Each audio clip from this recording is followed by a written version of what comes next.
Student, आज हम बात करने वाले हैं लेक्चर में कि डिटरमिनेंट्स ऑफ प्रॉपर्टी क्या होती हैं। हम इसकी बात करेंगे, वन बाई वन एक एक प्रॉपर्टी को डिस्कस करेंगे और कैसे हम प्रॉपर्टी का यूटिलाइजेशन करके किसी डिटरमिनेंट्स की वैल्यू फाइंड आउट करेंगे।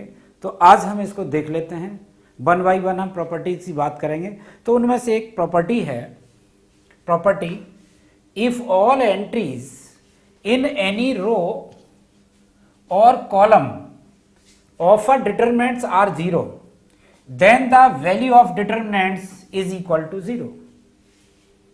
यहां पर इस प्रॉपर्टी का सेंस ये है कि यदि किसी डिटरमिनेंट्स की किसी रो या किसी एक कॉलम की ऑल एंट्रीज अगर 0 हैं तो डेफिनेट तौर से उस डिटरमिनेंट्स की जो वैल्यू आएगी वो 0 निकल के आएगी। तो हम एक एग्जाम्पल के थ्रू इसे समझने की कोशिश करेंगे। सपोज मैं पहले ऐसा कर लेता हूं कि एक मेरे पास में यहां पर एक मैट्रिक्स ए है और जो स्क्वायर मैट्रिक्स है, और इस स्क्वायर मैट्रिक्स का मुझे डिटरमिनेंट फाइंड आउट करना है। तो आपको पता है कि मैं इस जिस मैट्रिक्स की बात कर रहा हूं वो 2/2 का, और उसका मुझे डिटरमिनेंट्स फाइंड आउट करना है। तो देखो बेटा, यहां पर ये एंट्री है 0 0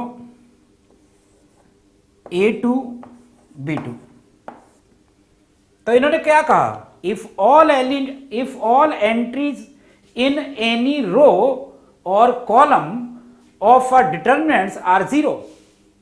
अगर ऐसा है कि किसी डिटरमिनेंट्स की किसी रो या किसी कॉलम की ऑल एंट्रीज 0 हैं तो उसकी वैल्यू क्या होगी, 0। तो यहां पर मैंने देखो ये क्या किया है कि ये वाला जो फर्स्ट रो है इसकी ऑल एंट्रीज, यहां पर ध्यान दीजिए स्टूडेंट, ये 2/2 का है तो फर्स्ट रो की ऑल एंट्रीज जो है 0 है। अब मैं ये देखना चाहता हूं क्या इसकी डिटरमिनेंट्स की वैल्यू 0 आती है, तो मैं इसकी वैल्यू देख लेता हूं। तो ये वाला जो डिटरमिनेंट्स है, मैं इस डिटरमिनेंट्स को यहां से इसकी वैल्यू निकालना चाहूंगा। तो आपको पता है इसकी वैल्यू कैसे निकालते हैं। सबसे पहले हम क्या करेंगे, यहां से ये जो प्रिंसिपल डायगोनल है ये वाला, ये इसकी आपस में मल्टीप्लाई कर लें और उसमें से माइनस कर दें इस वाला डायगोनल। तो ये क्या हो गया, 0 into B2 minus 0 into A2। Finally क्या वैल्यू आ गई, 0 माइनस 0 इज इक्वल टू 0। अब हम एक दूसरा एग्जांपल ले लेते हैं जिसमें मैट्रिक्स को जिसका मैं डिटरमिनेंट्स निकालना चाह रहा हूं, जिस मैट्रिक्स का वो 3/3 ऑर्डर की है और उसका हम डिटरमिनेंट्स निकालना चाहते हैं जिसकी एक रो की ऑल एंट्रीज 0 है। मैं यहां पर देख लेता हूं जल्दी से। तो देखिएगा, एक आपके पास में सपोज करिएगा ये आपके पास एक डिटरमिनेंट्स B है जिसका ऑर्डर 3 है। इसके फर्स्ट रो की ऑल एंट्रीज ये हैं, सेकेंड रो हमारे पास ये है, और थर्ड रो की जो एंट्री है वो ये है।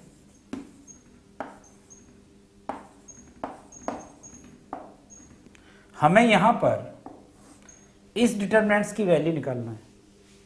तो आपको याद होगा 3/3 का जो डिटरमिनेंट्स होता है इसकी वैल्यू आप 6 टेक्निक से निकाल सकते हैं। 6 प्रोसीजर हैं, along R1, along R2, along R3, along C1, along C2, along C3। तो इनमें से कोई एक आप टेक्निक ले लो। तो मैं यहां पर ये R1 के along इसको मैं एक्सपेंड करूंगा और मैं इसकी वैल्यूज निकालने की कोशिश करता हूं। तो यहां से देखिएगा क्या इसकी वैल्यूज आएगी। यहां से स्टूडेंट मैं बात करूं, यहां से along चूंकि R1 कर रहा हूं तो ये 0, और आपको याद होगा यहां से ये जो डिटरमिनेंट्स हमारे पास, अगर मैं इस रो को और इस कॉलम को डिलीट कर दूं तो ये जो बचेगा मेरे पास वो आ जाएगा B2 C2 और B3 C3। और यहां से आपको याद होगा अब ये प्लस माइनस कैसे ये चेंज होते हैं, इसको मैंने अपनी पीछे की वीडियो में कवर कर रखा है। तो अगर आपको यहाँ कुछ डिफ़िकल्टी आती है तो आप पीछे वीडियोस को देख सकते हैं। अब यहाँ पर बेटा ये वाला एलिमेंट हम ले लेते हैं, ये 0 है। आप देखो क्या करना है, ये वाली कॉलम और ये रो फिर से इसको हम डिलीट मार दे तो क्या बचा आपके पास, A2, C2, A3 and C3। और अब मैं यहाँ से फिर से, चूँकि अलोंग मैं R1 कर रहा हूँ, ये वाला एलिमेंट ले लेता हूँ, फिर ये कॉलम ब्लॉक कर देता हूँ और ये रो ब्लॉक कर देता हूँ, तो मेरे पास जो मैट्रिक्स 2x2 का बचता है A2 B2, और बेटा ये बचेगा आपके पास A3, यहाँ से देखेगा ये गलती से ये जो है 3 हो गया, यहाँ ये 3 है, ठीक है। तो यहाँ से जो बचा मेरे पास में A2 B2 और A3 B3। अब मैं इसको एक्सपेंड कर रहा हूँ, तो देखो इसकी वैल्यूज़ यहाँ से मैं 0 इंटू, बेटा इसको करूँगा B2 C3 minus B3 C2 minus 0 times of A2 C3 minus A3 C2 plus 0 times of A2 B3 minus A3 B2। इसका जो भी डिफरेंस आए, मैं नहीं जानता क्या डिफरेंस आएगा, बट ये किससे मल्टीप्लाई किया गया, 0 से, तो ये क्या हो जाएगा बेटा 0 माइनस 0 प्लस 0, आंसर इज 0। तो ये प्रॉपर्टी इस टाइप से हमें समझनी होगी कि अगर किसी डिटरमिनेंट्स की किसी रो या किसी कॉलम, ध्यान रखिएगा आपके आने वाले जो अभी आप क्वेश्चन जो सॉल्व करेंगे उसमें using property find the value of determinants, ये आपके पास बहुत क्वेश्चन आने वाले हैं। तो ऐसा अगर किसी डिटरमिनेंट्स के अंदर आ जाता है कि किसी रो या किसी कॉलम की ऑल एंट्री 0 हो जाती हैं, तो आप ये सारा का सारा ऑपरेशन मत करिएगा, नो ऐसा नहीं करना। सिंपल हम यहाँ पे लिखेंगे सिंस R1 गोज टू 0 या R1 इज इक्वल टू 0, चूंकि R1 के सारे एलिमेंट की वैल्यू 0 है, देयरफॉर यहाँ से हम कह सकते हैं कि B इज इक्वल टू 0। हम बिल्कुल शॉर्ट में लेके चलेंगे। अब हम ये इसके बाद में नेक्स्ट प्रॉपर्टी देख लेते हैं।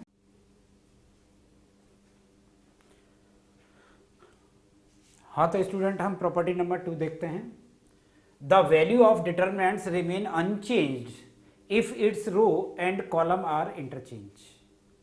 यहां पर यह कहते हैं कि अगर हम किसी डिटरमिनेंट्स की रो को या कॉलम को, या तो रो को कॉलम में चेंज कर दें या कॉलम को रो में चेंज कर दें, और ये ऑपरेशन ऑल रो चेंज इनटू कॉलम या ऑल कॉलम चेंज इनटू रो, ये हमें अगर हम ऐसा करते हैं तो ऐसा करने से वो जो डिटरमिनेंट्स है उसकी वैल्यू अनचेंज्ड रहेगी।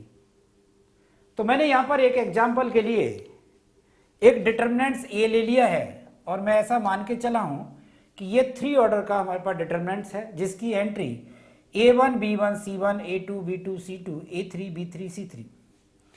अब मैं इसको, ये जो रो फर्स्ट है ना, ये वाली रो देखो, ये फर्स्ट रो, इसके अलोंग मैं एक्सपेंड कर लेता हूं इसकी वैल्यू निकालने के लिए।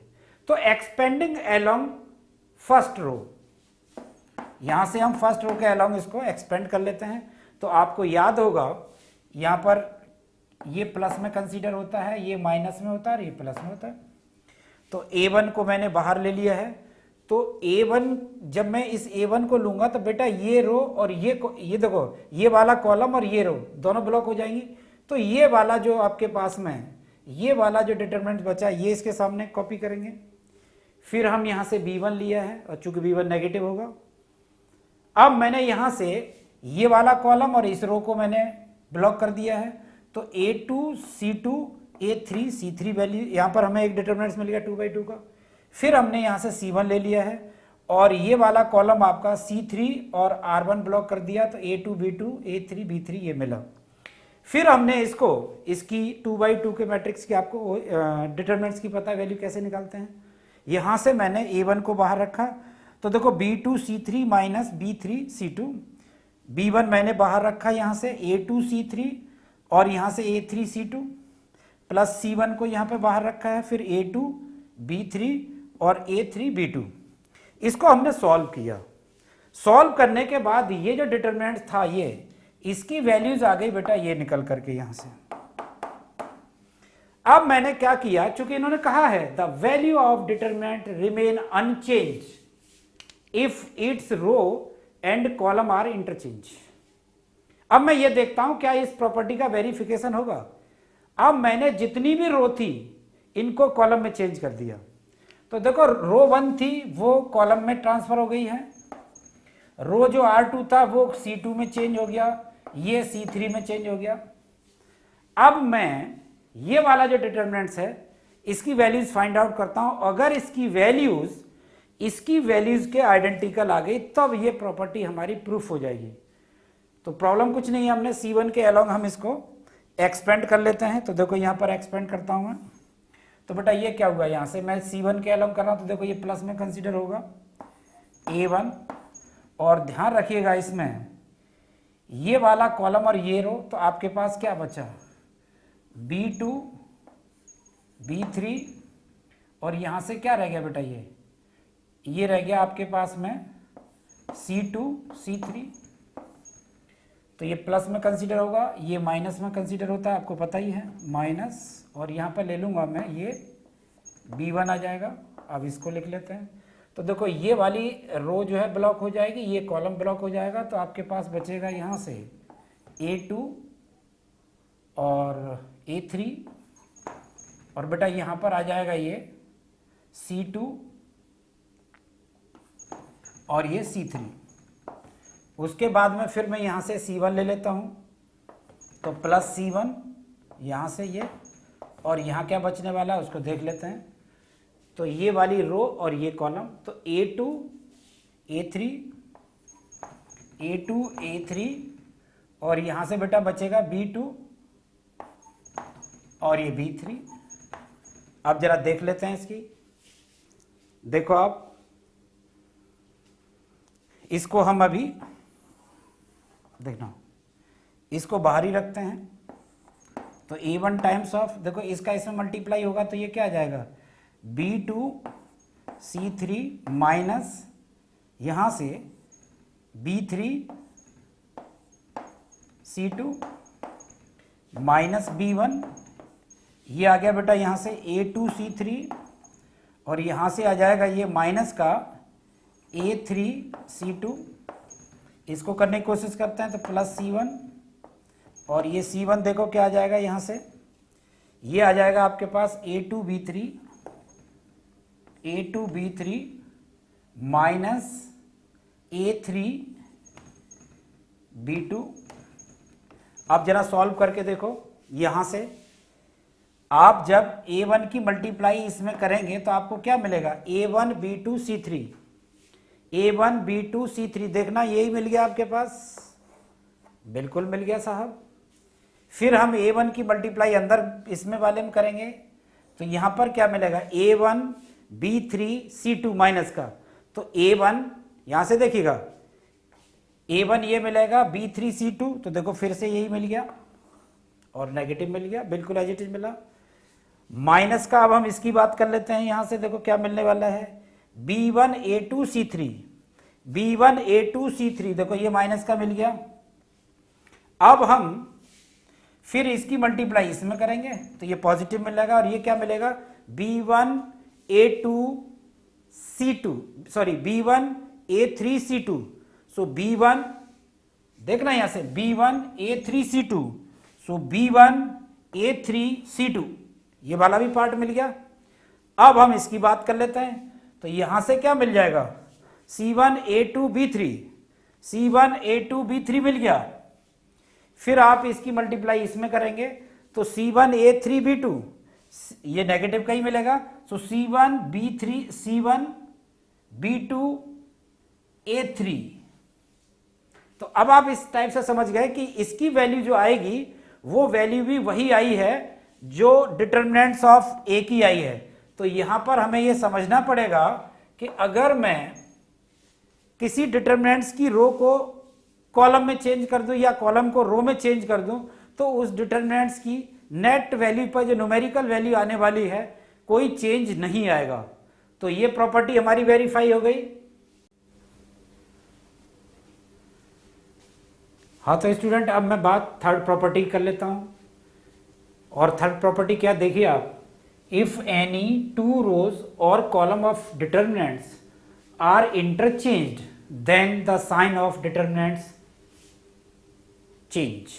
क्या मतलब है इसका, देख लेते हैं। तो ये यहाँ पर ये कहते हैं कि अगर किसी डिटर्मिनेंट्स की कोई दो एडजेसेंट रो या कोई दो एडजेसेंट कॉलम को अगर हम आपस में इंटरचेंज कर दें, तो वो जब चेंज की गई, जब जैसे आप मैं बात करूं यहाँ पर, इसको मैंने एक डिटर्मिनेंट्स ए को मैंने यहाँ पर लेट कर लिया है और इसमें कोई किसी टाइप की चेंज नहीं की है, तब जो वैल्यूज आई है वो वैल्यू जो आई है, और अगर मैं फिर ऐसा कर दूं कि इस डिटर्मिनेंट्स की किन्हीं दो रो या किन्हीं दो कॉलम को आपस में चेंज कर दूं, तो वो जो वैल्यू आएगी उसमें न्यूमेरिकल कोई भी इंटरचेंज नहीं होगा, केवल साइन का चेंज आएगा। तो इस प्रॉपर्टी को मैं अब देख लेता हूं प्रूफ करके क्या आता है। तो देखो यहां पर मैंने एक डिटर्मिनेंट्स ए 3/3 का ले लिया है और अब इस डिटर्मिनेंट्स को मैं एक्सपेंडिंग अलोंग R1 के अलोंग मैं इसको एक्सपेंड कर देता हूं जिससे इसकी वैल्यूज फाइंड आउट हो जाए। तो यहां से जब मैं A1 यहां पर लूंगा तो आपको याद है this component select as a positive, तो इस कॉलम को और इस रो को मैं ब्लॉक करूंगा, तो मैं फिर इसकी वैल्यू निकालने के लिए इसकी और इसकी मल्टीप्लाई करूंगा। सो B2 into C3 minus B3 C2, ये कंपोनेंट एज ए माइनस आपको पता लिया जाता है। फिर मैंने यहां से V1 को बाहर लिया, तो इस कॉलम को भी मुझे बंद करना पड़ेगा, तो A2 C3 minus A3 minus C2। फिर मैं इस कंपोनेंट को, ये जो C1 है, इसको पॉजिटिव कंसीडर कर लूंगा, तो ये क्या आ गया, C1 को बाहर रखेंगे तो इस कॉलम को भी ब्लॉक कर देंगे, तो A2 B3 minus A3 B2। तो मैं ये कहूं कि इनडायरेक्टली कि ये जो वैल्यूज आई है, ये वाली वैल्यूज, ये वैल्यूज बेटा इस डिटर्मिनेंट्स की आई है जब मैंने कोई भी इसमें इंटरचेंज नहीं किया है। अब मैं इसी डिटर्मिनेंट्स में इंटरचेंज कर लेता हूं कि मैं यहां पर ये R1 और R2 को आपस में, एडजेसेंट की बात हो रही है यहां, तो यही एडजेसेंट है, इनको मैं आपस में इंटरचेंज कर लेता हूं और इस जो नया जो मैट्रिक्स है, सॉरी नया जो आपके पास जो डिटर्मिनेंट्स आया है, इसको B नाम दे देते हैं। तो ये डिटर्मिनेंट्स B आपका मैंने इस टाइप से लिख दिया है कि R1 R2 को इसकी को मैंने चेंज कर दिया है। अब मैं इस डिटर्मिनेंट्स की वैल्यू निकाल के देखना चाहता हूं, तो मैंने इस डिटर्मिनेंट्स को एक्सपेंडिंग अलोंग R2, ये जो R2 है इसके अलोंग मैंने इसको एक्सपेंड किया है वैल्यू निकालने की। तो आपको पता ही है, आप वैल्यू चाहे x1 के अलोंग निकालो, चाहे आप R1 के अलोंग निकालो, चाहे आप R2 के अलोंग निकालो, R3 जो भी निकालो, वैल्यू सेम आएगी। अब मैं यहां से R2 के अलोंग में यहां से वैल्यूज निकालने की कोशिश कर रहा हूं। तो देखो आपको पता है कि ये एलिमेंट प्लस कंसीडर होता है, ये माइनस कंसीडर होता है, ये प्लस होता है, और यही सीक्वेंस चलता है सब में। तो ये अगर माइनस है तो ये प्लस होगा और ये माइनस हो जाएगा, ये सारे में सीक्वेंस चलता है। तो इसकी पहले वीडियो आप एक देख लेना मेरी। अब देखो बेटा, चूंकि ये नेगेटिव कंसीडर होगा, मैंने नेगेटिव बाहर ले लिया, तो ये वाला कॉलम और इस रो को मैं ब्लॉक करूंगा, तो B2 C2 B3 C3 ये वाला डिटर्मिनेंट बचेगा। फिर मैं इसको पॉजिटिव काउंट करूंगा, B1 को बाहर ले लूंगा इसकी वैल्यू निकालने के लिए। फिर मैं इस वाले कॉलम को ब्लॉक करूंगा और इस रो को ब्लॉक करूंगा, तो A2 C2 A3 C3 ये आ जाएगा। फिर मैं यहां से ये C1 जो लिया है इसको नेगेटिव लूंगा, और फिर यहां से ये वाला C3 वाला ब्लॉक हो जाएगा और ये R2 ब्लॉक हो जाएगा, तो A2 B2 A3 B3। उसके बाद बेटा मैं क्या कर रहा हूं कि ये वाला जो डिटर्मिनेंट्स है इसकी वैल्यूज फाइंड आउट कर रहा हूं। तो इसकी वैल्यूज क्या आ गई, देखो माइनस तो मैंने बाहर ही रखा, इसकी वैल्यूज माइनस बाहर रखा है, तो B2 C3 minus B3 C2 इस टाइप से। फिर इसकी वैल्यूज क्या आई भाई, B1 मैंने बाहर रखा, A2 C3 minus A3 C2। फिर मैंने इसकी वैल्यू रखी, ये बाहर ही रखा है अभी मैंने, तो A2 B3 minus A3 B2। तो ये वैल्यूज इसकी आ चुकी है। अब ये जो वैल्यूज आई है इसमें से मैंने माइनस साइन बाहर ले लिया, देखो ये वाला माइनस साइन, और माइनस साइन बाहर लेने के बाद आप यहां चौंकाने वाला रिजल्ट देखेंगे। क्या चौंकाने वाला रिजल्ट? ये टर्म वही है जो ये है, देख लीजिए आप, एग्जैक्टली सेम। ये वाली टर्म वही है जो ये है, और ये वाली टर्म भी वही है, ये वाली टर्म, ये टर्म वही है जो ये है। तो डेफिनेट तौर से मैं कह सकता हूं कि माइनस साइन मैंने बाहर ले लिया है, और ये वैल्यू किसकी है? डिटर्मिनेंट्स ऑफ ए। तो माइनस साइन लेकर के मैंने बाहर ले लिया है, और ये वैल्यू चूंकि ए की है, इस टाइप से ये आपकी जो थर्ड प्रॉपर्टी है ये प्रूफ हो जाती है कि अगर मैं डायरेक्ट किसी डिटर्मिनेंट्स की वैल्यू निकालूं, या जो भी वैल्यू, मान लो मैंने डायरेक्ट डिटर्मिनेंट्स की वैल्यू निकाल ली, और फिर मैं दूसरी अगर उसकी रो में इंटरचेंज करके वैल्यू निकालूंगा, तो न्यूमेरिकल वाइज उसमें कोई चेंज नहीं होगा, केवल चेंज आ जाएगा साइन का। तो ये प्रॉपर्टी भी आपको बहुत इंपॉर्टेंट प्रॉपर्टी है, काम आने वाली है। तो इसको वीडियो को पॉज करके आप कई बार इसको देखें आप। इसके बाद हम नेक्स्ट प्रॉपर्टी को लेते हैं।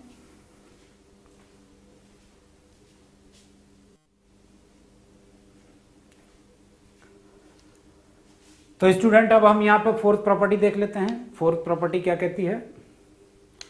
इफ एनी टू रो और columns of determinant are identical, एक वर्ड है यहां पर आइडेंटिकल, और यहां कुछ बुक्स में ऐसा भी लिख सकते हैं यहां पर proportional, the value of its determinants then its value is zero, या फिर हम कहें तब इस डिटर्मिनेंट्स की वैल्यू जीरो होगी। इसको देख लेते हैं प्रैक्टिकली करके। यहां पर मैंने ये R2 और ये R3 को बेटा मैंने एग्जैक्टली सेम लिया है। अगर मैं बात करूं न्यूमेरिकल वैल्यू की, अगर ये 3 है तो ये भी 3 है, यहां अगर 5 है तो यहां 5 है, -5 है तो यहां -5 है, और अगर यहां -2 है तो -2 है। कहने का सेंस ये है कि R1 R2 एग्जैक्टली सेम है।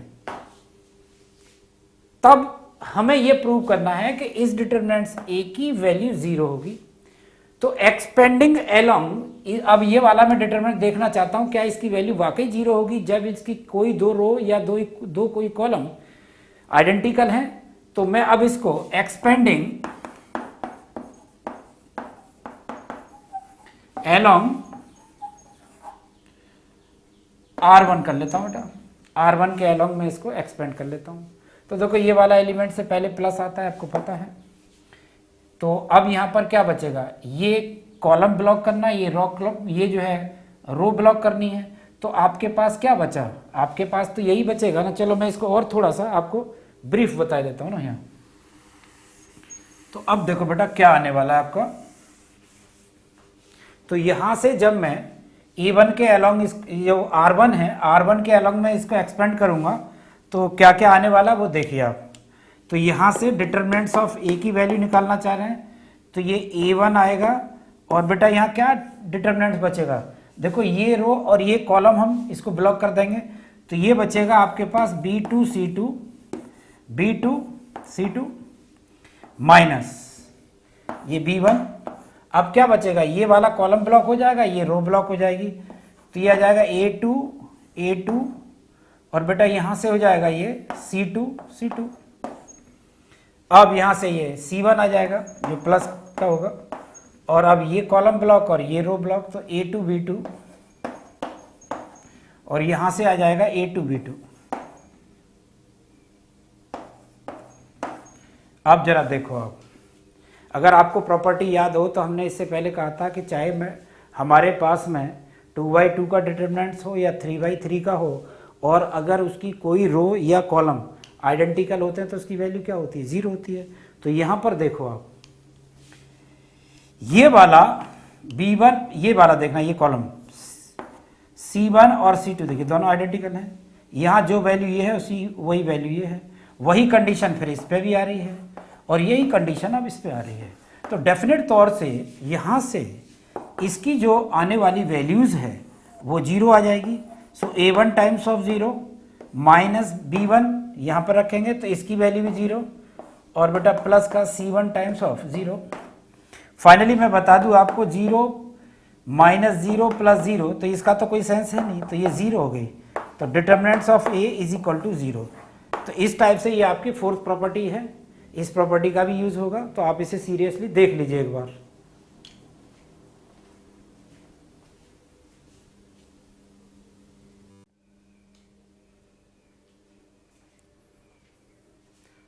तो स्टूडेंट हम नेक्स्ट प्रॉपर्टी को देख लेते हैं। If each element of a row और column is multiplied by a number k, then the value of determinants gets multiplied by k। कहने का सेंस ये है कि अगर हम किसी डिटरमिनेंट्स की किसी रो या कॉलम में अगर हम किसी एक कांस्टेंट नंबर से मल्टीप्लाई कर देते हैं तो उस डिटरमिनेंट्स की नेट वैल्यू k टाइम्स हो जाएगी, जिसकी हम मल्टीप्लाई करेंगे उतने टाइम्स हो जाएगी। तो यहाँ पर हम इस प्रॉपर्टी को प्रूफ करने के लिए हमने यहाँ पर एक डिटरमिनेंट्स ले लिया है, 3/3 का है, ये इसके एलिमेंट हैं। और जब हमने इसमें किसी भी नंबर का, जिस कांस्टेंट की बात कर रहे हैं या जिस नंबर की बात कर रहे हैं, हमने किसी का मल्टीप्लाई नहीं किया है, तो ऐसी कंडीशन में हमने ये जो डिटरमिनेंट्स लिया है इसकी वैल्यू फाइंड आउट करने के लिए हमने इस वाले डिटरमिनेंट्स को R1 के अलोंग एक्सपेंड किया है। तो R1 के अलोंग हमने जब एक्सपेंड किया है तो आपको याद होगा ये कुछ इस टाइप से हम पैटर्न एडॉप्ट करते हैं। उसके बाद बेटा हमने यहाँ से A1 लेंगे पहले, फिर देखो ये कॉलम और ये रो हमारा ब्लॉक होगा, तो ये वाले कंपोनेंट बचेंगे हमारे पास पहली बार, तो हमने ये लिख लिया। फिर हमने B1 ले लिया तो ये कॉलम और ये रो करेंगे तो ये और ये बचेगा, तो इससे ये मैट्रिक्स बनेगा, ये रह जाएगा एक। फिर हमने C1 ले लिया तो ये कॉलम और ये रो करेंगे तो A2 B2 और A3 B3 रह जाएगा। अब हम इसको सॉल्व कर लेते हैं। तो A1 टाइम्स ऑफ, देखो इसकी सॉल्विंग क्या है, हम ऐसे चलते हैं पहले B2 C3 और B3 माइनस B3 C2। फिर हम वही प्रोसीजर इसमें लगाएंगे कि B1 times of A2 C3 minus A3 C2 plus ये वाला हम यहाँ पर C1 लेंगे, इसकी भी हम मल्टीप्लाई इसके साथ करेंगे बेटा, तो A2 B3 minus A3 B2। तो ये हमारे पास इस टाइप से एक ये जो डिटरमिनेंट था विदाउट किसी इसमें मल्टीप्लाई किए हुए हमें ये वैल्यूज मिल गई है। और अब हम किसी एक नंबर से मल्टीप्लाई करेंगे किसी रो या कॉलम को, तब देखते हैं कि इस वाले डिटरमिनेंट्स की वैल्यू क्या आती है। तो मैंने डिटरमिनेंट्स यही यूज़ किया है और इस